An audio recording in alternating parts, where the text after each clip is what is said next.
and then Stellie. Who am I handing this off to? Is this going back? Yes, I guess it goes Yeah, back. that's going Right. over to me.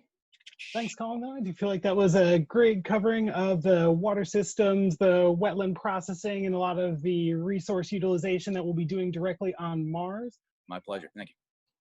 And so I started us off today, but just for everyone who's joined, I am Stellie Justin Ford. I am one of the initiators of the Philadelphia chapter of the Mars Society here, but I came to this from a longer road of bioengineering and tissue engineering, a lot of technical systems management, which has once you catch the space bug, I feel like that is a great cornerstone to just a little bit of everything.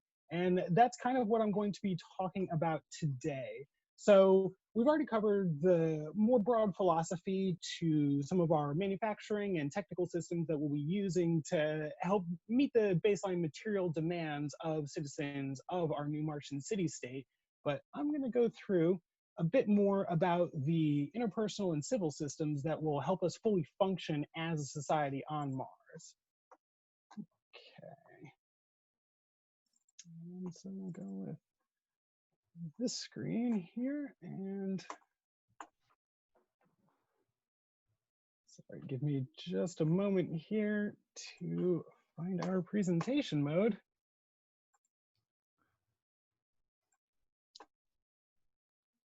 There we are. Okay. And so the first thing that I want to cover with everyone today is the Martian central government. So, as with many of our existing space groups, I don't know how familiar any of you are with the legislation of the nation of Asgardia, but we are drawing heavily, as they have done, from existing legal frameworks and civil systems. And so just for a bit more context on the solar punk colony itself, so our colony is 45 years after the start of settlement on Mars, and we've been looking at the 2070s as when that time frame would be. So that being said, things may have shifted quite a bit on the planet Earth by that time, but our social and political frameworks can still be used as a good representation. So from a higher level, it's a representative democracy. It's in fact a civil law-based system versus a common law system that the US uses now. And one great point about that is that there is a codex of civil law that fully outlines every piece of legislation that is actionable within the Martian government system. So this is meant to objectify and simplify the criminal side of the civil courts, and also to provide a more direct framework for citizen action as part of legislation. You'll notice a couple other things about this overview slide here, sadly not color-coded, but watch out for our groups for an updated version of this, but a few other elements that are going to help bring citizens a bit closer to the operation of government without creating an undue burden on their daily life. So one of the first of these is having both universal suffrage and compulsory voting. So all citizens of Mars will be able to vote and actually be required to vote with a small fine if you don't vote, modeled off of Australia's existing system. And so for that, though, referendum and initiative processes will exist as well, as they do in current representative democracies. But the representation per citizen is going to be a bit larger. So our current House of Representatives has over a few 100,000 people per representative, but the Martian Red Assembly, which is the equivalent of the House of Representatives, will be capped at 1 representative per 50,000 people. So this is rapidly going to expand into a very large legislative body as the colony itself expands, but the quorum that develops out of these will be more directly representative of the citizens as a whole and provide a more direct conduit for citizens to be able to access government and prevent the sort of long-standing separation from government that leads to stability issues long-term. In order to make things a bit more manageable, there will be a fixed legislative body, a fixed size legislative body equivalent to the Senate, and this is known as the Coalition House, currently fixed at 50 representatives, though as we note, things may change and there may be a requirement to go larger for that body. But in the interest of time, I'll leave the rest for now unless anyone has questions on it. But one of the more broad questions about this government. And one of the focuses of Mars is going to be, what is the purpose of this government? So why do we need these structures in place? And so, yes, there is the need to keep order, but being a fully constructed society, being a planned society without the access to resources independently that would, preclude the need for a central body, it becomes much more of the duty of that central body to fully care for its citizens. So the benefit corporation, or B Corp model, is also something that we hope to implement in the solar punk colony.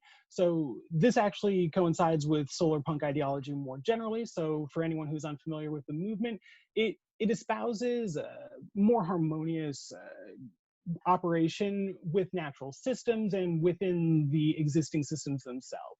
So one thing about the Benefit Corp is that individuals must be able to enrich their own lives, and fully all elements of this must be covered. So it's not just about being able to have a minimum wage that is satisfactory. It's about what that minimum wage means in terms of relative buying power, and what it means towards a higher purpose of individual Martian life.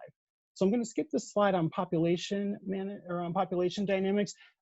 Just want to note here that at the time of this colony, there will of course be children in the colony, and that will have been the case for over 2 decades at this point. So there should be a stable and growing population on Mars domestically. But back to the B Corp and the broader purpose of government. Really, the majority of Maslow's hierarchy in terms of baseline needs, everything up to, say, physical safety, is well covered by the just engineering design of the colony. What the social systems of the colony are focused on are the aesthetics, the engagement with with self-actualization and broader, impact in your own community that we need to make sure exist in order to really transition from a colony to a full and independent city-state. And so one of the biggest ones of those, beyond, beyond just the ability to earn a living, is what one does with the excess of that capital. So say you've made a bit of extra money and you'd like to go on a Martian vacation, that is something that you can do. So actually, this is a great time to, before we get there, one thing to note is that we're 45 years after initial colonization, and we're at 1 million people. So our colony has accumulated quite a large amount of industrial resources and infrastructural resources, to the point where some of those can now begin to be converted into recreational vehicles. So something like an overland surveying vehicle may now become the new Martian safari standard vehicle. Much in the way that whale-watching boats are a great substitute when the whaling industry dies away, our technical resources that are not being actively used at this time can be converted to more broader social use, which could be more valuable to the colony as a whole. That being said, though, it's going to be very important to cover certain existing bases, like just general social interaction. So the arts will actually look quite similar to those on Earth at this point in time. So we're able to make a wide variety of oil-based pigments. So any artists who favor painting will be able to continue using that as their medium. We'll have domestically produced silk and linen fabrics. Others in debate, depending on economic circumstances, but a lot of materials should be available. Community theater will be promoted as well as a mechanism of both social engagement and entertainment, and also initiating a domestic media organization. And so I have paused a couple times in wanting to give you a bit more broad context of what life will be like for an individual Martian. So as we mentioned, this colony is located in Cerberus Fossae, but to think of this as one specific settlement is not an accurate representation of the solar punk colony. So give me just a moment here to change my screen. So while parts of the colony will be located within the same valley, or within the same fosse, it's actually going to be spread across, we estimate, 29 different settlements. So most of these will be located in Cerberus Fossae, but based on the population dynamics and early settlement of the North American continent, it's very unlikely that all of these will be located in the same area. So It's actually unlikely that all of these will even be located on the planet itself. Just based on the dynamics of transit between Earth and Mars, some people will not want to go down to the surface and may choose to stay in orbit. So it's very likely that we will have a sustained colony in orbit of at least several hundred people. Okay, and so I am just going to share a few other images with you to go through in a bit more detail what the colony itself is like. So this image here that Dan showed in the middle is a cross section of the colony itself. And here we have a nice top view showing some of these individual community settlements that we were talking about. So Colin mentioned that each one of these has to be standalone for roughly a month. In the center here is our area for open wetland space. So say we want to have a natural water feature that is somewhat accessible to colonists for recreational purposes. That is something that we can put in the middle of this channel, because this hatched green area over the top is our greenhouse. And so for scale, I believe this is roughly a kilometer span at some of the wider points, but on the order of hundreds of meters to up to 2 kilometers at the widest span. Correct me if I'm wrong, Dan. And one other image I wanted to show you is this one here, which gives more of a perspective of how individual settlements within the greater city-state will be laid out. So you can see these pins here representing individual settlements of thousands to tens of thousands to hundreds of thousands of people. And this is based off of, so it's actually a known fact in Earth and just human settlement in general that there is essentially a Fibonacci distribution of settlement sizes. So we're expecting our colony to follow the same, meaning that our largest settlement will be about 1/3 of a million people, down to, we estimate the minimum colony size to be a few hundred, or minimum settlement for the greater city-state.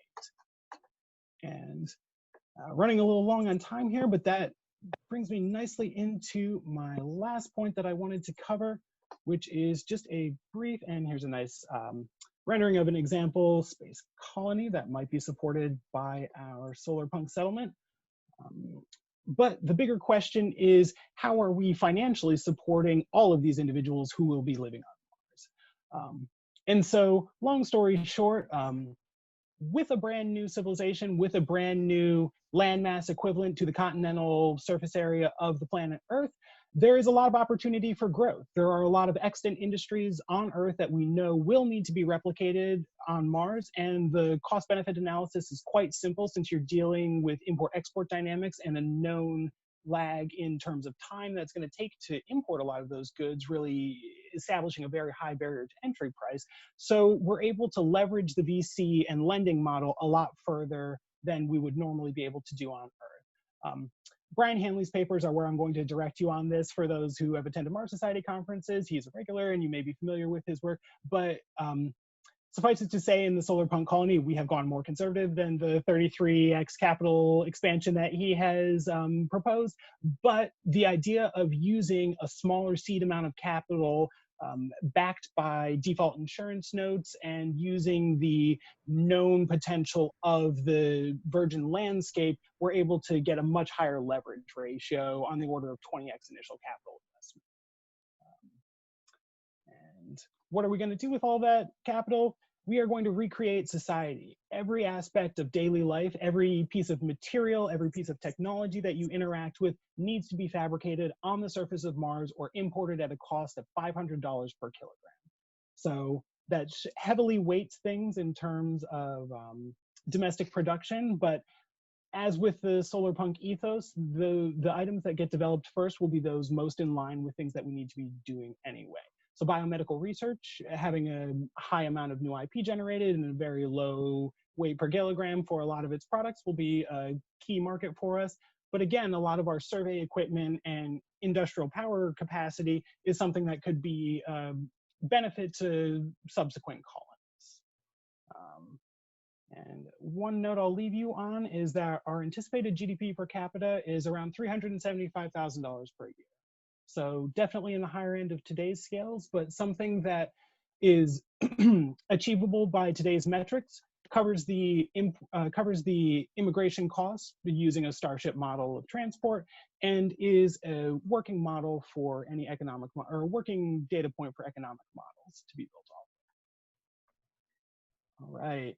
And so that's been a lot of information here over the last hour or so, but we do have a bit of time here before we move over to the Mars Society more generally to go through any questions that you guys have on the solar punk colony.